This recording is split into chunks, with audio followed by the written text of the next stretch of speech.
What is going on, everyone? My name is Andy. Welcome back to another FPL video. In this one, it's transfer tips ahead of game week 5. There's a lot of players to talk about, right? A lot of people are making early moves, looking to move forwards around. Obviously, there's players like Domagoj Fekonja, Benrahma that people are thinking about getting rid of. We're going to go for a lot in this one. So if you do enjoy it, give it a like, hit that subscribe button if you're new around here, and let's just jump into it. So there's a lot of forwards to talk about. Let's start off with Dominic Calvert-Lewin. So he missed the game yesterday. Very unfortunate for owners. To be honest, from what Benitez said, I kind of thought that he was going to play, but obviously I was completely wrong. Ends up being out now for 2 to 3 weeks. I actually, my son did a -4. He made 3 transfers for a -4. One of them was Calvert-Lewin in. He wasn't happy. He was even less happy because he had Ben White third bench and Ayling first bench. But you know what? That just happens in FPL.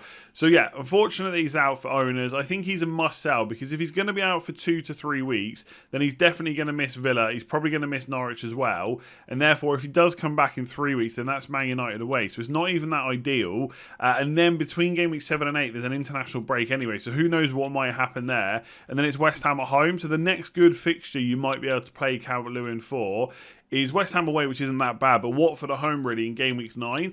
And if you've used a wild card, it's a little bit trickier. But even if you have or haven't, I would probably sell him because I think it's just very passive to keep him for the chances of maybe being back for Man United away. So he has to go for me. There's no question about that. The number one target for me would be Bamford. I'm not going to talk about him massively now because we are going to talk about him later. But good price, 7.9 million. Good fixtures, good underlying numbers already this year. Good underlying numbers from last year. He's on penalties. We know that Leeds like to attack. Like, people are talking about how Leeds haven't really got going, but I think they've played Man United and Liverpool in the first 4. We knew that they were going to have 2 tough fixtures for the first 4. They scored a few goals in the others. I don't think it's been that bad. Obviously, going down to 10 men against Liverpool didn't help. They did have some chances, not necessarily for Bamford, I should say, but I think Leeds will be fine. Their fixtures coming up are good. So Calvert-Lewin to Bamford looks like a good move, but more on that in just a minute because there is maybe issues with Bamford, which we'll talk about in a sec. If you don't go for him, then I actually think Jimenez is just the easy swap. Like, I know Jimenez hasn't scored. A lot of people just are afraid of buying players until they've scored. But he has had something like 12 shots in the box. I spoke about him on yesterday's watch list video. And yes, they're not necessarily high quality chances, but you do want a striker that likes to take shots, that isn't afraid to kind of just get that shot away when it comes in and around the box. So the fact that he's had 12 shots in the box is good. And we know how good Wolves fixtures are. So let's say, you want to get rid of Antonio, but now Calvert-Lewin's an issue. Just getting in Jimenez. Like, if he starts scoring and doing well, even assisting, because he's created a lot of chances as well, the fixture run is good up until like game week 14, so you could just hold on to it. Obviously, if you're wildcarding, maybe it's a little bit different if you're wildcarding soon, but otherwise he's just a long-term hold and you don't really have to worry too much about him on penalties as well. So if you don't want to go for Bamford, I really like Jimenez. Outside of that, I've got to be honest, it gets a little bit tricky. It felt like we had a lot of forward options, and it feels like they're slowly shrinking. So obviously, unless Callum Wilson is fit, he's not really an option. You can't go for Antonio this week. You could go down in price to someone like Pukki and then spend that money in your defence or your midfield. Like Norwich have got some good fixtures coming up. He would be on penalties as well. There was a few people in the deadline stream on Saturday saying that, or maybe the knee-jerk stream on Sunday, that they don't think that he will necessarily start. So maybe we'll have to wait and see if there's any kind of indication of that. We can check some predicted lineups, but I think for 5.9 million he's not a bad buy either. But realistically, I think you have to go to Bamford or to Jimenez. Outside of that, it's kind of, there's just not really a standout for me right now unless you've got the money to go up to someone like Lukaku. So if fit and available, Bamford is definitely a really good buy this week. He would absolutely be my number one choice for any forward that you're getting rid of, right? Unless you've got the money to go to Ronaldo or Lukaku, but we're talking around the 8 million price point. I think he is the best purchase this week. West Ham at home is not ideal, but around that, Newcastle away, Watford at home, Southampton away, Wolves at home, Norwich away, it's a really nice fixture run for Leeds, and we know they're going to attack, and I wouldn't be too concerned yet. He's had 10 shots in the box, 1.94 XG already so far this season, which isn't bad considering he's played Man United and Liverpool. We know that both those teams did really well against Leeds, and like people are saying, like I keep seeing stuff like they're waiting for him to score, but he's already scored against Burnley, and yeah, you could say it was an easy chance or a little bit fortunate, but you got to be in the right place at the right time, right? And also, he hasn't actually blanked outside of playing top 4 teams, right? He's got an assist in one game and then a goal in the other one. Yeah, okay, it's not massive scoring, but it's also perfectly fine given that he's already played Liverpool and Man United as well. So he's got those fixtures out of the way. Really, really nice fixtures to come. So I think he's a really good buy, but you definitely do not want to do your transfers early this week. So there's a clip going around on Twitter, which I've shared, and I don't want to scaremonger people, right, at all, but it is something that's going around, so it is a slight concern, right? So there's I think it's a BBC 5 Live interview. It's with Robbie Savage, and he basically says, we're going over to whoever's interviewing Patrick Bamford, and they obviously go live there, and before Bamford kind of gets interviewed, he's obviously talking to someone else, like off camera or off mic, someone maybe from the coaching staff or something. I don't know, right? This is why I don't want to scaremonger people. And he basically says, my hamstring is pinging, right? It's pinging. Now, that I'm not a doctor or a physio, so I'm not even going to pretend that I am. That could mean that his hamstring, it's been strained, he's worried about it. But the way he said it, it kind of sounded a bit more upbeat, like, oh, my hamstring's absolutely pinging. Almost like he's really tired, right? And that he's worked a lot, he's done a lot of running, which he did in that Liverpool game. He made a lot of runs, did a lot of closing down, a lot of pressure in as well. So it could just be that he was tired, right? So I'm sure if this starts to go around a little bit more, Bielsa will be asked about this in press conferences, or hopefully he'll just be asked if anyone's injured or anything like that. And if he says no and Bamford's fine, then I definitely think he's a really good buy. If you're thinking about bringing him in, I've got no worries about him whatsoever. I think he's a really good purchase. But now that's happened, it's put enough doubt in my mind that I would definitely wait. Like, I'm a Bamford owner already, so I will definitely wait till the end of the week. And if he's out, then yeah, okay, I'll sell him probably to... I mean, if Bamford's out, then Rodrigo should get good minutes at number 9, or I will probably just go to Jimenez. So if you're looking at Bamford, no problem. He should be good to go, but just wait. Unless you've got like some kind of money concern, there's no need to go early.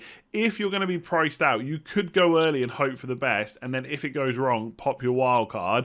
But you don't really want to do that over one player. So the ideal situation is to wait. Hopefully his hamstring's fine. Hopefully it was just from all the run in that game and he's going to be fine for the next week. But just hold on. If he's fit though, I love him this week. Could be a big score against Newcastle. So let's just get all the forwards out of the way, right? We've done Calvert-Lewin, we've done Bamford. Now let's do Mikel Antonio, who is not missing a game through injury, which is good because he's one of those players, if he starts to miss like one game with injury, I'm thinking, well, will that turn into 2, then 3?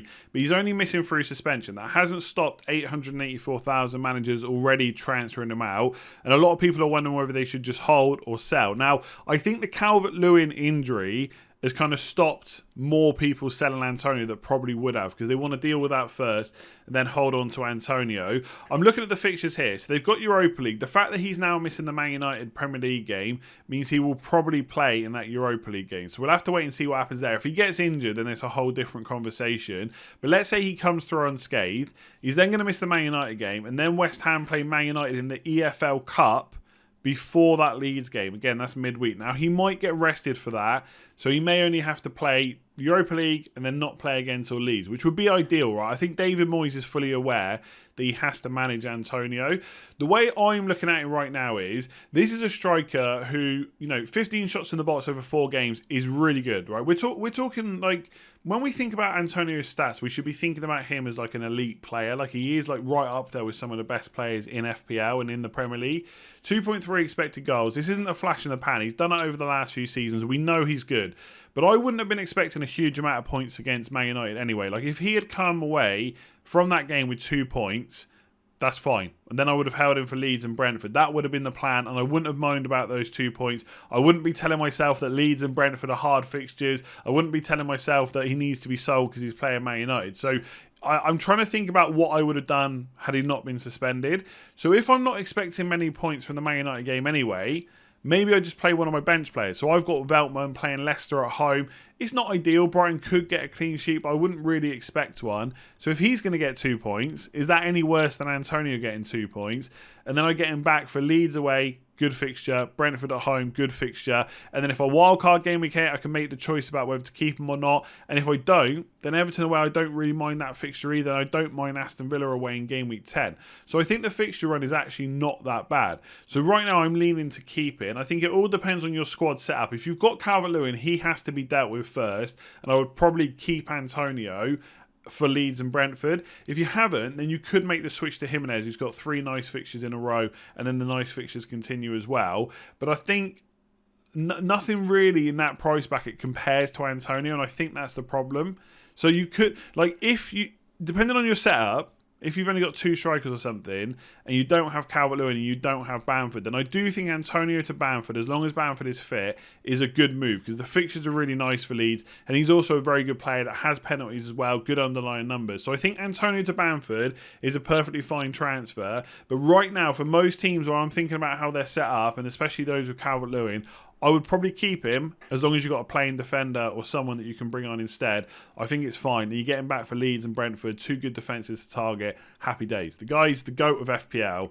I'm leaning towards keeping, but it depends on your situation. This is Lingard all over again, right? So for anyone that didn't play last year or didn't watch my channel last year, Jesse Lingard just would not stop scoring, right? It was ridiculous. And I'm still saying now, he was fortunate to get as many goals as he did. Like, any shot he took, outside the box, inside the box, it just went in. Defenders didn't want to tackle him. It was just crazy, right? And he carried on this run for a while. And Demarai Gray feels exactly the same, right? He has scored 3 goals already this season, and yet he's only had 4 shots in the box. So his shot volume is really low. His expected goals is pretty low as well. He scored 3 goals from 0.78 expected goals. Now, the reason these players annoy me is because you just look like an idiot if you don't buy them, because some people will just say, he's scoring goals, he's got loads of confidence, he's playing Villa and Norwich next, he's in the team, the manager's behind him. But I'm looking at those stats and thinking, for most other players, I probably just wouldn't go there. I do like the fact that he's playing Villa and Norwich next, right? So I'll just say this. I think if you want to buy Demarai Gray, I don't think it's that bad. You're hopping onto a bandwagon. If he scores again, he's going to go up in price. You're going to make some money out of him anyway. Plus, you've obviously got the goal if it happens. Then he's got Norwich at home, which is a good fixture. So I do think... I can't believe it. I do think he's an okay buy, right? I think if you want to buy him, there's not too many other better players around that price. Conor Gallagher we spoke about yesterday, but the fixtures are quite tough. But I'm just going to say it. I'm not convinced that he's going to keep this up. But the problem is, when you say things like that, you don't know how long it's going to take, right? If he scores another 2 goals in the next 2 weeks, then suddenly it looks crazy that you didn't go without him. If he only scores 2 goals over the next 6, but they're in the next 2 fixtures, again, it looks stupid that you didn't go with him, and then you could get trapped into holding him longer. Like, Man United away, West Ham at home are not that great, and Burnley's a good defence to target. So I'm not sitting here saying he's been fortunate or anything like that. He took his goal really, really well, and we shouldn't kind of like discredit him for that. But when I buy a player, I want them to be shooting a little bit more. But then again, around that price, not a huge amount of options. I can sit here and say that I want to go for Sarr because he's on penalties, or hopefully on penalties, 3 good fixtures, but Gray's got 2 fixtures anyway, so yeah, I might even go for him. I haven't completely ruled it out. I don't want to be so stubborn just to say that he's not a good option, but I would like it if his stats were just a little bit better. But that might come. Over the next few games, he might start getting more opportunities. His expected goals might go up, and it might start evening out. So if you want to buy him, I don't even hate it. I'm not going to do what I did with Lingard last year. I'm going to say it's a good buy. He's cheap. If he scores again, the price is going to go up. 2 nice fixtures. It just depends when you're wildcarding. If you're wildcarding in Game Week 7, I think he's a really nice buy, because you could get a decent amount of money, and then you could take him out in Game Week 7 if it's not going quite to plan, or if you just don't want him anymore. If you're wildcarding a bit later, I think it's a little bit trickier. But yeah, I have to like him. I mean, 4 shots in the box and 3 goals. That is unsustainable. It just is, right? You're going to have to get over it. If you're Demarai Gray's biggest fan, that's unsustainable. But maybe he'll start taking more shots. I don't know. But I like him as a buy. His ownership's going to go up. Good fixtures. Don't mind it. I hate to say it. I don't know why, right? Maybe it was just because I'm thinking about selling him, but I thought he might have more net transfers out. But he's only had just over 32,000. He's still 31% owned. Now, I guess I can't sit here and say, well, we expected Antonio to miss out on some points against Man United anyway, and therefore he's got good fixtures afterwards, Leeds and Brentford, so we should keep him. I can't say that for Antonio and then not say the same for Benrahma. I guess the difference for me is we saw him come off a little bit earlier in the last game, so I think it was around the 60-minute mark. Let me just check here. 62 or something like that? Yeah, 62 minutes after playing 87, 87 and 90. We know they've got Vlasic now. Now, because Antonio's out, there is a chance that Benrahma could play up front. There's a few players that Moyes could play there. Bowen could play there. Yarmolenko could play there as well. Benrahma could play there. That might be nice, right, if he's playing up front. Just because a midfielder moves to play as a forward doesn't always work out, but it could do. And then you've got him for Leeds away and Brentford at home. So I don't think you have to take him out. I mean, a bit like Demarai Gray, he's only actually had 4 shots in the box, which isn't that high. He's actually only created a couple more chances as well. So again, he's got a lot of returns. What is it so far? He's got 4 returns already from kind of 10 shot creating actions, if you want to call them that. 4 shots in the box, 6 chances created, 10 kind of attempts at getting a goal or an assist, and he's already got 4 returns, which is quite high. I'm not really worried that he's blanked the last 2 because Leeds away and Brentford at home are good. My worry is just that minutes risk. Will he keep coming off early now that Vlasic is there and he can play other players there? Probably not against Man United, but I wouldn't expect a huge amount of points anyway. And then they've got Europa League, and then obviously they've still got to manage the Premier League squad, and they don't have a really big in-depth squad either, like players that can keep swapping in. So I am a little bit worried about his minutes, which is why I'm thinking about selling him. And I do wonder about going to Gray or going to Sarr and just trying something a little bit different before wildcarding. But if you've got him, I don't think there's any harm in holding on to him. But if you want to do something a little bit more interesting, skip the Man United game and then hope that he starts getting reduced minutes because of Europa League. I don't think it's a bad time to sell him. So I know the points kind of went to Marçal in terms of attacking returns against Watford, but I did like what I saw with Semedo. And again, I feel like whatever formation Wolves play at the back, he'll be pretty much nailed. If they move to kind of a 4 at the back or something like that, you don't know where Marçal would fit in. Would he still be attacking? Whereas you know Semedo will be, which is why I kind of like him at a premium, not a premium, but a more expensive price point than Marçal. Again, I don't think the Marçal is a bad purchase, but if you've got the money to go to Semedo, that is probably where I would go. And there was a lot to like in that Watford game in terms of how advanced he was. He's already had 3 shots in the box. Now, that's only actually 1 less than Gray and Benrahma, which is pretty crazy. So you might be saying, well, you said for them it was low. Now you're saying for Semedo it's good. But Semedo's a defender, right? So not only can he get clean sheet points, but also obviously shots in the box are good for goals. He's creating a few chances as well. I do think, if I think about like eye test, I do think like he just, I don't know, there's something about he just doesn't necessarily have that quality in the final third to get that good pass and maybe have that good finish like maybe some other defenders do.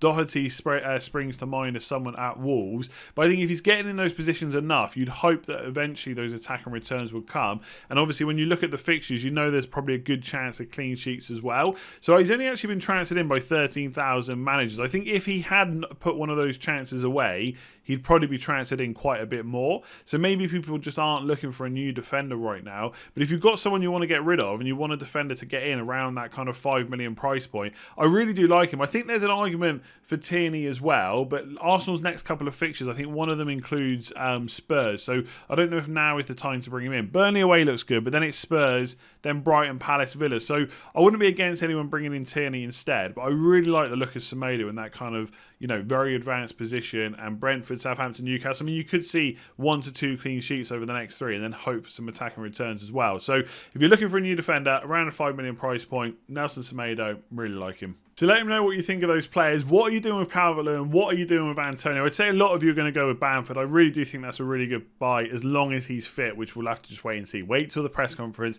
The Leeds game is on Friday night, by the way, so the press conference should be on kind of Wednesday or Thursday, so it'll be a little bit earlier. So do not panic just yet. And let me know about Demarai Gray. Is he that good? 4 shots in the box isn't that high. Is he being overhyped? Is he Lingard 2.0? Let me know in the comments below. Give the video a like if you enjoyed it and hit that subscribe button if you are new around here. If you want to check out Patreon as well, there's a link in the description below. Thank you to everyone that signed up and supported the channel already. I will leave that one now. I'll be back tomorrow with a team selection ahead of Game Week 5. Give it a like, hit that subscribe button, and I'll see you again soon.